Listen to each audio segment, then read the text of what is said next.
बहुत ज़्यादा लेट हो गई हूँ, क्योंकि जो मेरे व्यूअर हैं वो कब से चाह रहे हैं कि मैं एक वीडियो में सारी चीज़ों को, तो मैं आपसे माफ़ी मांगती हूँ और मैं माफ़ी मांगती हूँ, मुझसे गलतियाँ हुई हैं। आपने मुझे सर आँखों पर बैठाया और मैंने आपकी बात नहीं मानी।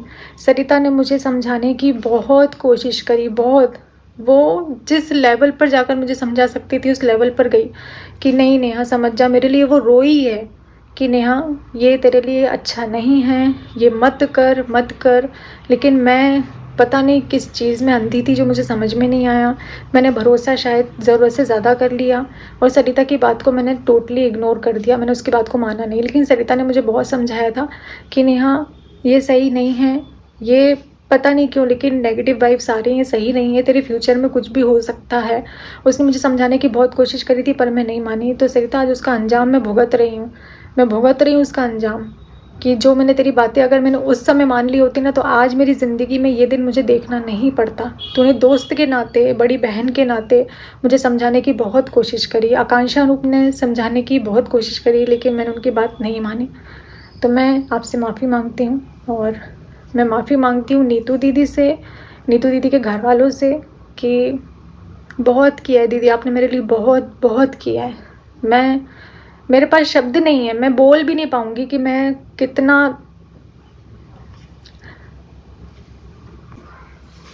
तो नीतू दीदी, भैया, निक्की भैया, मैं आप लोगों से माफ़ी मांगती हूँ क्योंकि आप लोगों का नाम जिस तरीके से बीच में आया वैसे नहीं आना चाहिए था। क्योंकि आपने हमेशा मेरा सपोर्ट ही किया है, मेरे को हमेशा साथ ही दिया है, मेरे साथ खड़े रहे हो हमेशा मेरे गार्जियन की तरह। और मेरी वजह से नीतू दीदी का नाम गलत तरीके से लिया जा रहा है पब्लिक में, जो कि बहुत ज़्यादा गलत है। उनकी कोई गलती नहीं है, उसके बाद भी उनको घसीटा जा रहा है, उनको बीच में लाया जा रहा है सिर्फ मेरे कारण, क्योंकि वो मेरी दोस्त है, वो मेरे साथ रहती है। और इस चीज़ के लिए मैं आप लोगों से माफ़ी मांगती हूँ। सरिता ने, आकांक्षा ने, नीतू दीदी ने मुझे कहा था कि इस रिश्ते को ख़त्म कर दो क्योंकि ये भले ही तुम्हारा भाई बहन का रिश्ता है लेकिन नेगेटिव वाइब्स आ रही हैं, आगे जाकर तुम्हारे लिए दिक्कत खड़ी करेगा, ये चीज़ें तुम्हें दिक्कत में डालेंगी। लेकिन मैंने उनकी बातों को नहीं माना, मैंने उनकी बातों को नज़रअंदाज किया, जिसका अंजाम आज मैं बहुत अच्छे से, मैं और मेरा परिवार भुगत रहे हैं। अब मैं वीडियो को आगे बढ़ाती हूँ। मेरे पास भी बहुत सारी जैसी चीज़ें हैं जो मैं रिकॉर्डिंग, स्क्रीनशॉट, ये वो सारी चीज़ों को लगा सकती हूँ, लेकिन जिनको मुझे अच्छा समझना है, सही समझना है, वो सही समझेंगे। और मैं कितने ही प्रूफ दे दूँगी, जिनको नहीं समझना है वो मेरी बात को नहीं समझेंगे। तो मैं अपने आप को साबित कर सकती हूँ। तो मैं यहाँ अपने आप को साबित करने की बजाय मैं कानून का सहारा लेना ज़्यादा बेहतर समझती हूँ कि मैं वहाँ पर अपने सबूतों को रखूँगी। मैं वहाँ पर, अगर आपके पास है तो आप रखिए, मेरे पास जितना था मैं उतना रखूँगी। मैं जितना कर सकती हूँ मैं कानूनी कार्रवाई के अकॉर्डिंग ही करूँगी। मैं ऐसे वीडियो नहीं खेल सकती। ये कंट्रोवर्सी का पैसा, कंट्रोवर्सी की वीडियो मुझे नहीं चाहिए कि मैं यहाँ से एक वीडियो डालूँ, सामने वाला 4 वीडियो डाले, फिर मैं यहाँ से दूसरी वीडियो डालूँ जहाँ सामने वाला 4 वीडियो डाले। ये मुझे नहीं करना है। मुझे कम्युनिटी नहीं खेलना है कि मैं कम्युनिटी को डालूँ फिर उसके बाद मैं उसको डिलीट करूँ, फिर मैं किसी के लिए अपशब्द बोलूँ, फिर मैं मुझसे गलती हुई जो मैंने भरोसा किया। बहुत बड़ी गलती हो गई कि मैंने रिश्तों पर भरोसा किया और एक रिश्ते के लिए अपने सारे रिश्तों को दांव पे लगा दिया। ये मेरी सबसे बड़ी गलती है। सबने रोका था कि नहीं है सही, नहीं है सही, लेकिन मैं इतनी ज़्यादा अंधी थी ना कि मुझे कुछ दिखाई नहीं दिया। आज जितने लोग मेरे अगेंस्ट खड़े हैं, आज जितने लोग मुझे ब्लेम कर रहे हैं, उनको कुछ भी नहीं पता है, क्योंकि 95% चीज़ें मेरे बारे में गलत बताई गई हैं, झूठ बोली गई हैं कि मैं ऐसी हूँ। मेरे कैरेक्टर को, मेरे नेचर को गलत तरीके से आप लोगों के सामने पेश किया गया है। जो बातें बताई गई हैं गलत तरीके से बताई गई हैं। पति पत्नी के बीच में मैं आई, चलो इस चीज़ को अगर मैं मान भी लूँ कि मैं पति पत्नी के बीच में आई, तो अब मैं नहीं हूँ, अब मैं बहुत दूर हूँ। तो तुम दोनों प्लीज़ खुश रहो। सचिन, मनीषा, मैं हाथ जोड़ कर रिक्वेस्ट कर रही हूँ, आप दोनों आपस में बहुत खुश रहिए।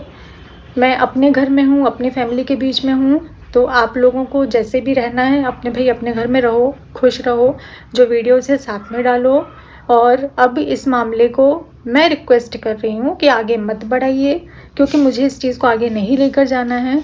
मैं स्टार्टिंग से फैमिली कंटेंट डालती हूँ, कंट्रोवर्सी का हिस्सा मुझे नहीं बनना है। नाम मेरा बदनाम हुआ, नाम मेरा उछाला गया, मेरे मम्मी पापा, मेरे भाई भाभी सब पर बात आई है, तो मैं इस चीज़ को आगे नहीं बढ़ाना चाहती हूँ। सबसे पहले मैं शुरुआत करूँ कि जब मैंने अपने भाई की शादी में आपको इनवाइट किया था और आप यहाँ से जा रहे थे, वो शायद भगवान का इशारा था कि आप उस समय चले जाते तो मेरा आज ये हाल नहीं होता।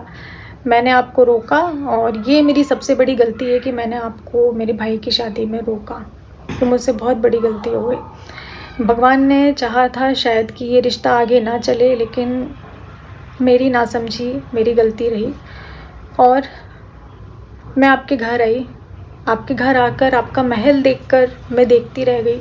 तो मैंने आपकी जो मेहनत की कमाई है, मतलब जो आपने मेहनत से कमाया है इतनी कम उम्र में और इतना अच्छा घर बनवाया है ना, मैंने उसकी तारीफ़ करी थी। नहीं तो ऐसे कर्जे के महल मुझे नहीं चाहिए। ऐसे कर्जे के महल पर मुझे कोई कुछ एक शब्द मैं नहीं बोलना चाहती हूँ इस चीज़ को लेकर। वो आपको मुबारक हो। आपका जो भी चल रहा है, जिस तरीके से चल रहा है, वो आप मुझसे बेहतर जानते हैं, तो वो आपको मुबारक हो। मेरे घर में मैं रेंट के घर में रहती हूँ और मैं अपना रेंट देती हूँ। जो भी बाकी चीज़ें हैं वो मेरा भाई करता है। ऐसे करके हमारा घर चलता है। हम भाई मीडियम वर्गीय लोग हैं। हम बहुत हाई-फाई नहीं हैं, हमारे पास नहीं है महल, हमारे पास नहीं है गाड़ी, हमारे पास नहीं है कुछ भी। इज़्ज़त थी जो आपने भरे बाज़ार में जिस तरीके से नीलाम करी एक औरत की, तो मैं भगवान से प्रार्थना करती हूँ कि ईश्वर आपको भी बेटी दे। मैं ईश्वर से कामना करती हूँ। समझ रहे हो? लेकिन जब मुझे लगा कि भाई ये रिश्ता मुझे सही नहीं लग रहा है, ये जो भाई-बहन का जो बात चल रहा है ना, जब आप बार-बार इनको फ़ोन करने लग जाते थे, बार-बार फ़ोन आता था, मैं खुद देखती थी यार, बार-बार फ़ोन आता था और उस टाइम मैंने आपको बोला था